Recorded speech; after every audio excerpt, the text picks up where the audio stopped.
And the title of this mini podcast is Uninvited. Have you ever spotted an obvious flaw in someone and had a compelling urge to point it out? But you get the sense there's a good chance that what you have to offer is going to be uninvited. What to do? Mind your own business comes to mind. Too bad that doesn't come to mind quickly enough. I can speak with authority about this topic because, in the past, I've been a major uninvited offender. No, I'm not in the 12-step program, but I have seen the error of my ways. For whatever reason, I've been blessed and cursed with people insight. My best and worst quality is the same. I spot character flaws in others. But here's the sticky wicket. I quite often fail to see them in myself. Sometimes I feel like the character Temperance Brennan on the TV show Bones. She offers fact-based assessments without any regard to how they'll play emotionally. Her thinking seems to be, it's a fact and it needs to be out there.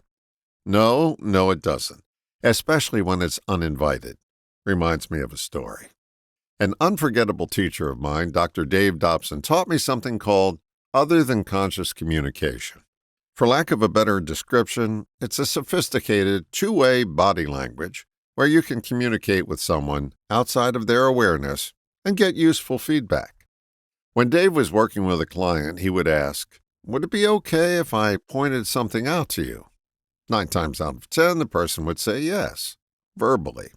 Yet, if you paid careful attention, you would often notice that they were saying no other than consciously. Dave would always give deference to the other-than-conscious response because it was unfiltered, unedited, and genuinely more reliable. He would then say something like, "Well, maybe another time." He knew his observation was uninvited and would meet with a boatload of resistance. We don't need Dave's high level of sensory acuity to benefit by his practice. We can just adopt this mindset. Keep your observations to yourself, unless asked. Now, this doesn't apply to an opinion exchange. That's just chewing the fat that greases the conversation wheel everywhere. This is more about personal observations. If they're uninvited, keep a lid on it. The only person you serve by offering your unsolicited observation is being right again. You've done no service to the person you've observed and outed other than to have them be pissed at you, causing them to resist the benefit of your sage wisdom. Here's one way it comes across. I know something that you don't know, and aren't I special? Another interpretation is, I'm better than you, and you should go to work on this flaw to have any chance of measuring up. You may mean well, but that's not how it's received. The person oftentimes does have the flaw you observe, but it'll be there longer if you can't help yourself and point it out uninvited. Parents, when bringing up children, do this all the time.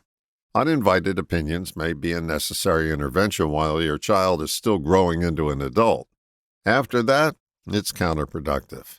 If they didn't get it while under your roof, they're probably not going to get it anytime soon, especially if it's uninvited. Bottom line, you'll be invited more often if you retire the faux pas of pointing out someone's flaw, uninvited. All the best, John.